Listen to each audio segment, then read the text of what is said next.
ਥਾਵੇਂ ਨੇ। ਪਰ ਕਿਤੇ ਕਿਤੇ ਗੁਰੂ ਸਾਹਿਬ ਨੇ ਨਾ ਇੱਕ ਨੁਕਤਾ ਬੜਾ ਪਿਆਰਾ ਦਿੱਤਾ ਹੈ ਸਾਨੂੰ, ਖਾਸ ਕਰਕੇ ਜਦੋਂ ਆਪਾਂ ਬਾਬਾ ਫਰੀਦ ਸਾਹਿਬ ਦੇ ਸ਼ਲੋਕਾਂ ਦਾ ਪਾਠ ਪੜ੍ਹਦੇ ਹਾਂ।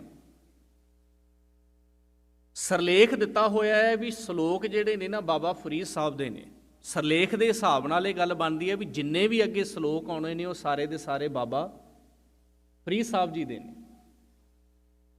ਪਰ ਪੜ੍ਹਦਿਆਂ ਪੜ੍ਹਾਉਂਦਿਆਂ ਉਹਨਾਂ ਸ਼ਲੋਕਾਂ ਦੇ ਵਿੱਚ ਕੁਝ ਸ਼ਲੋਕ ਗੁਰੂ ਅਮਰਦਾਸ ਜੀ ਦੇ ਵੀ ਦਰਜ ਕੀਤੇ ਹੋਏ ਨੇ।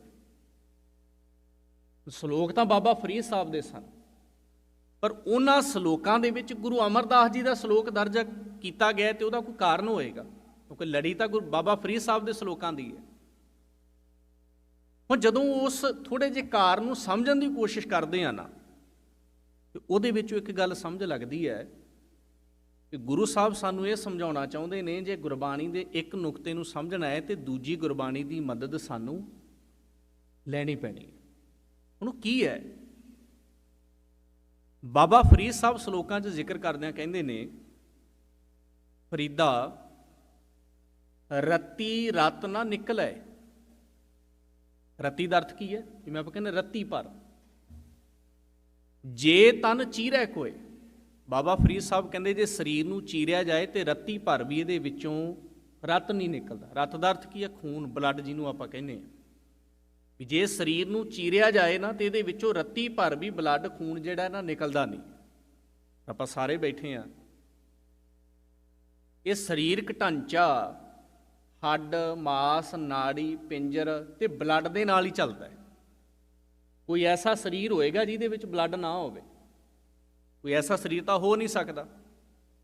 ਪਰ ਬਾਬਾ ਫਰੀਦ ਸਾਹਿਬ ਕਹਿ ਰਹੇ ਨੇ ਵੀ ਜੇ ਸਰੀਰ ਨੂੰ ਚੀਰਿਆ ਜਾਏ ਤੇ ਰੱਤੀ ਭਾਰੇ ਦੇ ਵਿੱਚੋਂ ਬਲੱਡ ਨਹੀਂ ਨਿਕਲਦਾ। ਹਿਸਟਰੀ ਇਹ ਕਹਿੰਦੀ ਹੈ, ਦਸੰਬਰ ਦਾ ਮਹੀਨਾ ਲੰਘਿਆ ਹੈ, ਛੋਟੇ ਸਾਹਿਬਜ਼ਾਦਿਆਂ ਤੇ ਜਦੋਂ ਸਰੀਰ ਦੇ ਉੱਪਰ ਤਸ਼ੱਦਦ ਢਾਇਆ ਗਿਆ ਨਾ, ਤੇ ਗਲੇਲ ਦੇ ਵਿੱਚ ਰੋੜੇ ਪਾ ਪਾ ਕੇ, ਪੱਥਰ ਪਾ ਪਾ ਕੇ ਉਹਨਾਂ ਦੇ ਸਰੀਰ ਤੇ ਮਾਰੇ, ਤੇ ਇੱਕ ਪੱਥਰ ਬਾਬਾ ਫਤਿਹ ਸਿੰਘ ਦੀ ਅੱਖ ਦੇ ਵਿੱਚ ਜਾ ਕੇ ਵੱਜਾ। ਅੱਖ ਦੇ ਵਿੱਚੋਂ ਨਾ ਬਲੱਡ ਦੀ ਧਾਰ ਥੱਲੇ ਨੂੰ ਪੈਣੀ ਸ਼ੁਰੂ ਹੋ ਗਈ। ਹਿਸਟਰੀ ਇਹ ਕਹਿੰਦੀ ਹੈ ਕਿ ਉਹਨਾਂ ਦੀ ਅੱਖ ਦੇ ਵਿੱਚੋਂ ਬਲੱਡ ਨਿਕਲਿਆ। ਬਾਬਾ ਫਰੀਦ ਸਾਹਿਬ ਕਹਿੰਦੇ ਨੇ ਜੇ ਰੱਤੀ ਭਰ ਵੀ ਇਹਦੇ ਵਿੱਚੋਂ ਬਲੱਡ ਨਹੀਂ ਨਿਕਲੇਗਾ ਜੇ ਸਰੀਰ ਨੂੰ ਚੀਰਿਆ ਜਾਏ। ਫਿਰ ਅੱਗੇ ਕੀ ਕਹਿੰਦੇ ਨੇ? ਜਿਹੜੇ ਸਰੀਰ ਰੱਬ ਨਾਲ ਜੁੜ ਜਾਂਦੇ ਨੇ ਨਾ, ਉਹਨਾਂ ਦੇ ਵਿੱਚੋਂ ਬਲੱਡ ਖਤਮ ਹੋ ਜਾਂਦਾ। ਚਿੱਤ ਤਨ ਰਤ ਨਾ ਹੋਏ। ਜਿਹੜੇ ਸਰੀਰ ਉਸ ਮਾਲਕ ਨਾਲ ਜੁੜ ਜਾਂਦੇ ਨੇ ਨਾ, ਉਹਨਾਂ ਦੇ ਸਰੀਰ ਵਿੱਚੋਂ ਰਾਤੀ ਖਤਮ ਹੋ ਜਾਂਦਾ। ਅੱਛਾ, ਬੜੀ ਉਲਝਣ ਪਈ ਕਿ ਸਰੀਰ ਦੇ ਵਿੱਚ ਬਲੱਡ ਤਾਂ ਚੱਲੇਗਾ ਹੀ ਚੱਲੇਗਾ, ਬਲੱਡ ਤੋਂ ਬਿਨਾਂ ਤਾਂ ਸਰੀਰ ਹੋ ਨਹੀਂ ਸਕਦਾ। ਕਿ ਬਾਬਾ ਫਰੀਦ ਸਾਹਿਬ ਕਹਿਣਾ ਕੀ ਚਾਹ ਰਹੇ ਨੇ? ਹੁਣ ਜੇ ਤਾਂ ਇਹ ਸ਼ਲੋਕ ਦੀ ਵਿਆਖਿਆ ਅਸੀਂ ਆਪਣੀ ਮਨਮਰਜ਼ੀ ਨਾਲ ਕਰਾਂਗੇ, ਫਿਰ ਕੀ ਹੋਏਗਾ? ਹਰ ਬੰਦੇ ਨੇ ਵਿਆਖਿਆ ਆਪਣੇ ਹਿਸਾਬ ਨਾਲ ਸ਼ੁਰੂ ਕਰ ਲੈਣੀ। ਪਰ ਗੁਰੂ ਅਰਜਨ ਸਾਹਿਬ ਨੇ ਜਿਹੜੀ ਤਰਤੀਬ ਦਿੱਤੀ ਹੈ ਨਾ, ਅਗਲਾ ਸ਼ਲੋਕ ਬਕਾਇਦਾ ਇੱਕ ਸਰਲੇਖ ਦਿੱਤਾ, ਮਹਿਲਾ ਤੀਜਾ। ਇਹਦਾ ਮਤਲਬ ਕੀ ਹੈ? ਵੀ ਬਾਬਾ ਫਰੀਦ ਸਾਹਿਬ ਦੇ ਸ਼ਲੋਕ ਚੱਲਦੇ ਸਨ, ਉਹਨਾਂ ਸ਼ਲੋਕਾਂ ਦੇ ਵਿੱਚ ਇਹ ਸ਼ਲੋਕ ਜਿਹੜਾ ਹੈ ਨਾ, ਗੁਰੂ ਅਮਰਦਾਸ ਜੀ ਦਾ ਉਚਾਰਨ ਕੀਤਾ ਹੋਇਆ ਦਰਜ ਕੀਤਾ। ਜੇ ਸਪੈਸ਼ਲ ਇੱਕ ਸ਼ਲੋਕ ਉੱਥੇ ਦਰਜ ਕਰਨਾ ਪਿਆ ਤਾਂ ਉਹਦਾ ਮਤਲਬ ਕੀ ਹੋਏਗਾ? ਵੀ ਗੁਰੂ ਅਰਜਨ ਸਾਹਿਬ ਉਸ ਸ਼ਲੋਕ ਦੀ ਵਿਆਖਿਆ ਦੇ ਵਿੱਚ ਗੁਰੂ ਅਮਰਦਾਸ ਜੀ ਦਾ ਇੱਕ ਸ਼ਲੋਕ ਦਰਜ ਕਰ ਰਹੇ ਨੇ, ਵੀ ਕੋਈ ਉਲਝਣ ਨਾ ਪੈ ਜਾਏ, ਭੁਲੇਖਾ ਨਾ ਲੱਗ ਜਾਏ, ਵੀ ਇਹ ਨਾ ਹੋਵੇ ਵੀ ਲੋਕ ਇਸ ਬੰਨੇ ਨੂੰ ਤੁਰ ਪੈਣ ਵੀ ਸਰੀਰ 'ਚੋਂ ਬਲੱਡ ਵੀ ਖਤਮ ਹੋ ਜਾਂਦਾ। ਤੇ ਅਗਲਾ ਸ਼ਲੋਕ ਕੀ ਹੈ? ਗੁਰੂ ਅਮਰਦਾਸ ਜੀ ਦਾ ਮਹਿਲਾ ਤੀਜਾ। ਗੁਰੂ ਅਮਰਦਾਸ ਕਹਿੰਦੇ ਨੇ, ਕਹਿੰਦੇ ਬਾਬਾ ਫਰੀਦ ਸਾਹਿਬ ਇਹਨਾਂ ਲੋਕਾਂ ਨੂੰ ਸਮਝਾਓ, ਇਹਨਾਂ ਨੇ ਉਲਝ ਜਾਣਾ। ਤੇ ਸਮਝਾਉਂਦਿਆਂ ਗੁਰੂ ਅਮਰਦਾਸ ਕਹਿੰਦੇ ਨੇ, ਇਹ ਤਨ ਸਭੋ ਰਤ ਹੈ। ਬਾਬਾ ਫਰੀਦ ਸਾਹਿਬ ਦੱਸੋ ਇਹਨਾਂ ਨੂੰ, ਇਹ ਸਾਰੇ ਸਰੀਰ ਵਿੱਚ ਰਤ ਨੇ। ਰਤ ਬਿਨ ਤਨ ਨਾ ਹੋਏ। ਸਰੀਰ ਰਤ ਤੋਂ ਬਿਨਾ, ਬਲੱਡ ਤੋਂ ਬਿਨਾ, ਖੂਨ ਤੋਂ ਬਿਨਾ ਨਹੀਂ ਹੋ ਸਕਦਾ।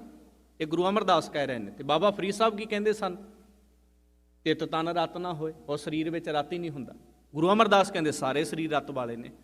ਹੁਣ ਇਹ ਸ਼ਲੋਕ ਦੀ ਅਗਲੀ ਵਿਆਖਿਆ ਫਿਰ ਉਹਨਾਂ ਨੇ ਕੀਤੀ। ਕਹਿੰਦੇ ਜਿਹੜੇ ਸਰੀਰ ਰੱਬ ਨਾਲ ਜੁੜ ਜਾਂਦੇ ਨੇ, ਬਾਬਾ ਫਰੀਦ ਸਾਹਿਬ ਇਹਨਾਂ ਨੂੰ ਸਮਝਾਓ, ਉਹਨਾਂ ਸਰੀਰਾਂ ਵਿੱਚੋਂ ਕਿਹੜਾ ਰਤ ਖਤਮ ਹੋ ਜਾਂਦਾ ਹੈ। ਤੇ ਜ਼ਿਕਰ ਕਰਦਿਆਂ ਕੀ ਕਹਿੰਦੇ ਨੇ?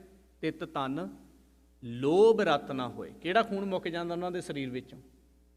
ਲੋਭ ਦਾ, ਲਾਲਚ ਦਾ। ਇਹ ਬਲੱਡ ਉਹਨਾਂ ਦੇ ਵਿੱਚੋਂ ਖਤਮ ਹੋ ਜਾਂਦਾ ਹੈ ਜਿਹੜੇ ਸਰੀਰ ਉਸ ਮਾਲਕ ਪਰਮੇਸ਼ਰ ਨਾਲ ਜੁੜ ਜਾਂਦੇ ਨੇ। ਹੁਣ ਇਹਦਾ ਅਰਥ ਹੈ ਵੀ ਇੱਕ ਸ਼ਲੋਕ ਦੀ ਵਿਆਖਿਆ, ਬਾਬਾ ਫਰੀਦ ਸਾਹਿਬ ਦੇ ਸ਼ਲੋਕ ਦੀ ਵਿਆਖਿਆ ਕਿਹਨਾਂ ਨੇ ਸਮਝਾਈ ਖੋਲ ਕੇ ਆਪਾਂ ਨੂੰ? ਗੁਰੂ ਅਮਰਦਾਸ ਜੀ ਨੇ। ਇਹ ਤਰਤੀਬ ਹੈ ਗੁਰਬਾਣੀ ਦੀ, ਗੁਰਬਾਣੀ ਨੂੰ ਸਮਝਣ ਵਾਸਤੇ। ਜੇ ਅਸੀਂ ਹਰ ਵਿਸ਼ੇ ਨੂੰ ਗੁਰਬਾਣੀ ਵਿੱਚੋਂ ਸਮਝਣ ਦੀ ਕੋਸ਼ਿਸ਼ ਕਰਾਂਗੇ ਨਾ, ਤੇ ਕਦੇ ਉਲਝਣ ਨਹੀਂ ਪਏਗੀ। ਫਿਰ ਭਾਵੇਂ 100 ਕੀ 1000 ਪ੍ਰਚਾਰਕ ਵੀ ਸਟੇਜ ਤੇ ਬੈਠ ਕੇ ਬਾਣੀ ਦੀ ਵਿਆਖਿਆ ਕਰੇਗਾ ਨਾ, ਉਹ ਇੱਕ ਹੀ ਹੋਏਗੀ, ਕਿਉਂਕਿ ਉਹ ਗੁਰਬਾਣੀ ਚੋਂ ਵਿਆਖਿਆ ਹੋਏਗੀ। ਹੁਣ ਬਦਲਵੀਂ ਕਿਉਂ ਹੈ? ਕਿਉਂਕਿ ਹਰ ਪ੍ਰਚਾਰਕ ਆਪਣੀ ਮਨਮਰਜ਼ੀ ਦੇ ਨਾਲ ਬਾਣੀ ਨੂੰ ਵਿਆਖਿਆ ਦੇ ਰਿਹਾ। ਥੋੜ੍ਹਾ ਜਿਹਾ ਮੈਂ ਹੋਰ, ਕਿਉਂਕਿ ਆਪਣਾ ਪਹਿਲਾ ਦਿਨ ਹੈ, ਕਿ ਆਪਾਂ ਥੋੜ੍ਹੇ ਜਿਹੇ ਇਹਨਾਂ ਨੁਕਤਿਆਂ ਨੂੰ ਸਮਝ ਲਈਏ, ਫਿਰ ਆਪਾਂ ਨੂੰ ਗੁਰਬਾਣੀ ਸਮਝਣੀ ਥੋੜ੍ਹੀ ਸੌਖੀ ਹੋਏਗੀ, ਸੁਖਾਲੀ ਹੋਏਗੀ। ਬਾਬਾ ਫਰੀਦ ਸਾਹਿਬ ਕਹਿੰਦੇ ਨੇ, ਸ਼ਬਦ ਆਪ ਜੀ ਨੇ ਪੜ੍ਹਿਆ ਹੋਣਾ, ਦਰਸ਼ਨ ਕੀਤੇ ਹੋਣੇ, ਔਰ ਬੜਾ ਪਿਆਰਾ ਸ਼ਬਦ ਹੈ ਬਾਬਾ ਫਰੀਦ ਸਾਹਿਬ ਦਾ। ਬਾਬਾ ਫਰੀਦ ਸਾਹਿਬ ਕਹਿੰਦੇ ਨੇ, ਬੇੜਾ ਬੰਧ ਨਾ ਸਕਿਓ, ਬੋਲਿਓ ਜੇ ਚੇਤਾ ਹੈ ਤੇ ਨਾਲ ਨਾਲ ਬੋਲ ਦਿਓ, ਬੇੜਾ ਬੰਧ ਨਾ ਸਕਿਓ ਬੰਧਨ ਕੀ ਬੇੜਾ। ਇਹ ਸ਼ਲੋਕ ਹੈ ਬਾਬਾ ਫਰੀਦ ਸਾਹਿਬ ਦਾ। ਕਹਿੰਦੇ ਬੇੜਾ ਬੰਨ ਨਹੀਂ ਸਕੇ ਬੰਨਣ ਦੇ ਸਮੇਂ, ਜਦੋਂ ਬੰਨਣਾ ਸੀ ਨਾ ਉਦੋਂ ਬੇੜਾ ਬੰਨ ਨਹੀਂ ਸਕੇ।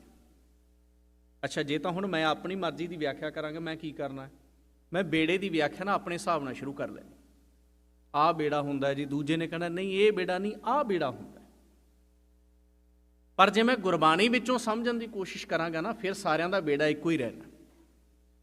ਇਹ ਸ਼ਬਦ ਦੀ ਵਿਆਖਿਆ ਫਿਰ ਖੋਲੀ ਪਤਾ ਕਿਹਨਾਂ ਨੇ? ਗੁਰੂ ਨਾਨਕ ਸਾਹਿਬ ਨੇ। ਸੂਹੀ ਰਾਗ ਦਾ ਸ਼ਬਦ ਸੀ ਬਾਬਾ ਫਰੀਦ ਸਾਹਿਬ ਦਾ।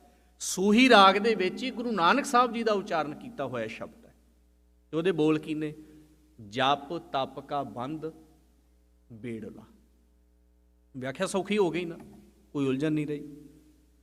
ਜਦੋਂ ਗੁਰਬਾਣੀ ਦੀ ਵਿਆਖਿਆ ਗੁਰਬਾਣੀ ਵਿੱਚੋਂ ਹੋਏਗੀ ਨਾ, ਕੋਈ ਉਲਝਣ ਨਹੀਂ ਹੋਏਗੀ। ਜਦੋਂ ਅਸੀਂ ਮਨਮਰਜ਼ੀ ਦੀ ਵਿਆਖਿਆ ਕਰਾਂਗੇ ਨਾ, ਫਿਰ ਉਲਝਣਾ ਹੀ ਉਲਝਣਾ ਨੇ। ਸਾਡੇ ਵਿੱਚ ਉਲਝਣਾ ਦਾ ਕਾਰਨ ਹੀ ਇਹ ਹੈ, ਅਸੀਂ ਗੁਰਬਾਣੀ ਨੂੰ ਗੁਰਬਾਣੀ ਵਿੱਚੋਂ ਸਮਝ ਨਹੀਂ ਸਕੇ। 99% ਹਰ ਰੋਜ਼ ਆਪਾਂ ਜਪਜੀ ਸਾਹਿਬ ਦੀ ਬਾਣੀ ਦਾ ਪਾਠ ਪੜ੍ਹਦੇ ਹਾਂ। ਜਦੋਂ ਜਪਜੀ ਸਾਹਿਬ ਦੇ ਵਿੱਚੋਂ 22 ਨੰਬਰ ਪੌੜੀ ਦਾ ਪਾਠ ਆਪਾਂ ਪੜ੍ਹਦੇ ਹਾਂ, ਕਿੱਥੋਂ ਸ਼ੁਰੂ ਹੁੰਦੀ ਹੈ ਜੀ ਭਲਾ 22 ਨੰਬਰ ਪੌੜੀ? ਹਰ ਰੋਜ਼ ਪੜ੍ਹਦੇ ਹਾਂ ਆਪਾਂ।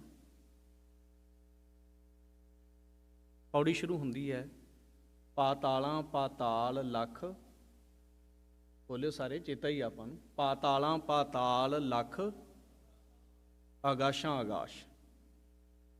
ਇਹ ਵੀ ਧਿਆਨ ਰੱਖਣਾ ਗੁਰਬਾਣੀ ਦਾ। ਇੱਕ ਗੁਰਬਾਣੀ ਦੇ ਅੱਖਰੀ ਅਰਥ ਨੇ ਤੇ ਇੱਕ ਭਾਵ ਅਰਥ ਨੇ। ਤਕਰੀਬਨ ਬਹੁਤੀ ਜਿਹੜੀ ਗੁਰਬਾਣੀ ਹੈ ਨਾ, ਉਹ ਭਾਵ ਅਰਥਾਂ ਦੇ ਵਿੱਚ ਹੈ, ਅੱਖਰੀ ਅਰਥਾਂ ਦੇ ਵਿੱਚ ਨਹੀਂ। ਉਹ ਭਾਵ ਨੂੰ ਸਮਝਾਂਗੇ ਤੇ ਗੱਲ ਸਮਝ ਲੱਗੇਗੀ, ਵਰਨਾ ਸਾਨੂੰ ਸਮਝ ਨਹੀਂ ਲੱਗੇਗੀ ਜੇ ਅੱਖਰੀ ਅਰਥਾਂ ਤੇ ਰਵਾਂਗੇ। ਜੇ ਉਹਦੇ ਭਾਵ ਨੂੰ ਸਮਝਣ ਦੀ ਕੋਸ਼ਿਸ਼ ਕਰਾਂਗੇ ਤੇ ਗੱਲ ਬੜੀ ਪਿਆਰੀ ਹੈ। ਉਹ ਜਦੋਂ ਇਹ ਪੌੜੀ ਦੀ ਵਿਆਖਿਆ ਕੀਤੀ ਜਾਂਦੀ ਹੈ ਨਾ, ਤਾਂ ਸਾਡੇ 99% ਲੋਕ ਇਹ ਵਿਆਖਿਆ ਕਰਦੇ ਨੇ ਵੀ ਗੁਰੂ ਨਾਨਕ ਸਾਹਿਬ ਇਹ ਗੱਲ ਕਹਿੰਦੇ ਨੇ, ਲੱਖਾਂ ਪਤਾਲ ਨੇ ਤੇ ਲੱਖਾਂ ਆਕਾਸ਼ ਨੇ। ਇਹ ਵਿਆਖਿਆ ਇਹੋ ਕੀਤੀ ਜਾਂਦੀ। ਪਰ ਜੇ ਅਸੀਂ ਥੋੜ੍ਹਾ ਜਿਹਾ ਵੀ ਧਿਆਨ ਦੇ ਕੇ ਪੜ੍ਹਨ ਦੀ ਕੋਸ਼ਿਸ਼ ਕਰਦੇ ਹਾਂ ਨਾ, ਤੇ ਗੁਰੂ ਸਾਹਿਬ ਇਹ ਨਹੀਂ ਕਹਿ ਰਹੇ ਵੀ ਲੱਖਾਂ ਪਤਾਲ ਲੱਖਾਂ ਆਕਾਸ਼ ਨੇ। ਉਹ ਆਪਣੀ ਵਿਆਖਿਆ ਨਹੀਂ ਦੇ ਰਹੇ, ਉਹ ਕਿਹਦੀ ਗੱਲ ਸਮਝਾ ਰਹੇ ਨੇ। ਅਗਲੀ ਤੁਕ ਨਾਲ ਪੜ੍ਹਾਂਗੇ ਤੇ ਗੱਲ ਸਪਸ਼ਟ ਹੋਏਗੀ, ਕਿਉਂਕਿ ਤੁਕਾਂ ਜੁੜੀਆਂ ਨੇ ਨਾ। ਇੱਕ ਤੁਕ ਦੀ ਵਿਆਖਿਆ ਦੂਜੀ ਤੁਕ ਕਰਦੀ ਹੈ, ਦੂਜੀ ਤੁਕ ਦੀ ਵਿਆਖਿਆ ਸਾਰਾ ਸ਼ਬਦ ਕਰਦਾ ਹੈ। ਜੇ ਇੱਕ ਤੁਕ ਪੜ੍ਹ ਕੇ ਰੁਕਾਂਗੇ ਤੇ ਅਗਲੀ ਗੱਲ ਸਾਨੂੰ ਸਮਝ ਨਹੀਂ ਲੱਗੇਗੀ ਗੁਰੂ ਸਾਹਿਬ ਕੀ ਕਹਿਣਾ ਚਾਹ ਰਹੇ। ਹੁਣ ਜੇ ਆਪਾਂ ਪੜ੍ਹਦੇ ਹਾਂ, ਗੁਰਾ ਇੱਕ ਦੇ ਬੁਝਾਈ, ਇੱਕ ਤੁਕ ਦੀ ਵਿਆਖਿਆ ਆਪਾਂ ਕੀ ਕਰਾਂਗੇ? ਗੁਰੂ ਜੀ ਮੈਨੂੰ ਇੱਕ ਸਮਝ ਦਿਓ। ਕਿਹੜੀ ਸਮਝ ਮੰਗੀ ਹੈ? ਕਿੱਥੋਂ ਪਤਾ ਲੱਗੇਗਾ? ਇਹਦਾ ਅਰਥ ਹੈ ਇਸ ਤੁਕ ਨੂੰ ਸਮਝਣ ਵਾਸਤੇ ਸਾਨੂੰ ਅਗਲੀ ਤੁਕ ਵੀ ਨਾਲ ਪੜ੍ਹਨੀ ਪੈਣੀ ਹੈ। ਫਿਰ ਗੱਲ ਕਲੀਅਰ ਹੋ ਜਾਣੀ ਵੀ ਸਭਨਾ ਜੀਆਂ ਕਾ ਇੱਕ ਦਾਤਾ ਸੋ ਮੈਂ ਵਿਸਰ ਨਾ ਜਾਈ। ਇਹ ਸਮਝ ਇਹ ਮੰਗ ਰਹੇ ਨੇ। ਹੁਣ ਗੁਰੂ ਸਾਹਿਬ ਕਹਿੰਦੇ ਪਾਤਾਲਾਂ ਪਾਤਾਲ ਲੱਖ ਆਗਾਸ਼ਾਂ ਆਗਾਸ਼। ਕੌਣ ਕਹਿ ਰਿਹਾ? ਓੜਕ ਓੜਕ ਭਾਲ ਥੱਕੇ ਵੇਦ ਕਹਿਣ ਇੱਕ ਬਾਤ। ਕੀ ਸਮਝ ਲੱਗੀ ਆਪਾਂ ਨੂੰ? ਵੀ ਇਹ ਗੱਲ ਗੁਰੂ ਨਾਨਕ ਸਾਹਿਬ ਨਹੀਂ ਕਹਿ ਰਹੇ, ਉਹ ਵੇਦਾਂ ਵਾਲਾ ਪੱਖ ਦੱਸ ਰਹੇ ਨੇ ਵੀ ਵੇਦ ਇਹ ਕਹਿੰਦੇ ਨੇ ਲੱਖਾਂ ਪਤਾਲ ਨੇ ਤੇ ਲੱਖਾਂ ਆਕਾਸ਼ ਨੇ। ਸਹਿਸ 18,000 ਆਲਮ, ਆਲਮ ਦੁਨੀਆ ਨੂੰ ਕਹਿੰਦੇ ਨੇ, 18,000 ਆਲਮ ਨੇ। ਹੁਣ ਇੱਥੇ ਨਹੀਂ ਆਪਾਂ ਵਿਆਖਿਆ ਕਰਦੇ ਵੀ ਗੁਰੂ ਨਾਨਕ ਸਾਹਿਬ ਕਹਿੰਦੇ 18,000 ਦੁਨੀਆ ਹੁੰਦੀ ਹੈ। ਲੱਖਾਂ ਪਤਾਲਾਂ ਵਾਲੀ ਗੱਲ ਤਾਂ ਆਪਾਂ ਗੁਰੂ ਨਾਨਕ ਸਾਹਿਬ ਦੇ ਨਾਲ ਜੋੜ ਦਿੱਤੀ, ਕਿਉਂਕਿ ਇੱਥੇ ਸਾਨੂੰ ਪਤਾ ਹੈ ਵੀ ਸਹਿਸ 18 ਕੌਣ ਕਹਿ ਰਿਹਾ? ਕਹਿਣ ਕਤੇਬਾਂ, ਅਸਲੂ ਇੱਕ ਤਾਤ। ਇੱਕ ਕਤੇਬਾਂ ਦੀ ਗੱਲ ਕੀਤੀ, ਇੱਕ ਵੇਦਾਂ ਦੀ ਗੱਲ ਕੀਤੀ। ਅਗਲੀ ਤੁਕ ਵਿੱਚ ਗੁਰੂ ਸਾਹਿਬ ਆਪਣੀ ਗੱਲ ਕਰ ਰਹੇ ਨੇ ਤੇ ਕੀ ਕਹਿੰਦੇ ਨੇ? ਲੇਖਾ ਹੋਏ ਤਾਂ ਲਿਖੀਏ। ਬੋਲਿਓ ਸਾਰੇ, ਲੇਖਾ ਹੋਏ ਤਾਂ ਲਿਖੀਏ। ਲੇਖਾ ਹੋਏ ਵਿਨਾਸ਼ ਨਾਨਕ ਵੱਡਾ ਆਖੀਐ, ਆਪੇ ਜਾਣੈ ਆਪ। ਇਹ ਗੱਲ ਸਾਡਾ ਬਾਬਾ ਕਹਿ ਰਿਹਾ। ਅਸੀਂ ਆਪਣੇ ਬਾਬੇ ਵਾਲੀ ਗੱਲ ਤੱਕ ਪਹੁੰਚੇ ਨਹੀਂ, ਦੂਜੇ ਦੀਆਂ ਗੱਲਾਂ ਨੂੰ ਹੀ ਗੁਰੂ ਨਾਨਕ ਸਾਹਿਬ ਦੇ ਬੋਲ ਬਣਾ ਕੇ ਅਸੀਂ ਪ੍ਰਚਾਰਨਾ ਸ਼ੁਰੂ ਕਰ ਦਿੱਤਾ। ਗੁਰੂ ਨਾਨਕ ਸਾਹਿਬ ਕਹਿੰਦੇ ਨੇ ਲੱਖਾਂ ਪਤਾਲ ਨੇ ਤੇ ਲੱਖਾਂ ਆਕਾਸ਼ ਨੇ। ਮੈਂ ਬੇਨਤੀ ਇਸ ਕਰਕੇ ਕਰ ਰਿਹਾ, ਗੁਰਬਾਣੀ ਨੂੰ ਸਮਝਣ ਦਾ ਤਰੀਕਾ ਇਹ ਆ ਵੀ ਹਰ ਵਿਸ਼ੇ ਨੂੰ, ਹਰ ਗੱਲ ਨੂੰ ਜੇ ਗੁਰਬਾਣੀ ਵਿੱਚੋਂ ਸਮਝ ਕੇ ਜਾਵਾਂਗੇ ਨਾ, ਫਿਰ ਉਲਝਣ ਨਹੀਂ ਕੋਈ ਰਹੇਗੀ। ਜੇ ਅਸੀਂ ਗੁਰਬਾਣੀ ਨੂੰ ਛੱਡ ਕੇ ਸਮਝਣ ਦੀ ਕੋਸ਼ਿਸ਼ ਕਰਾਂਗੇ, ਫਿਰ ਬੜੀਆਂ ਸਾਰੀਆਂ ਉਲਝਣਾਂ ਨੇ ਜਿਹੜੀਆਂ ਸਾਡੀ ਕੌਮ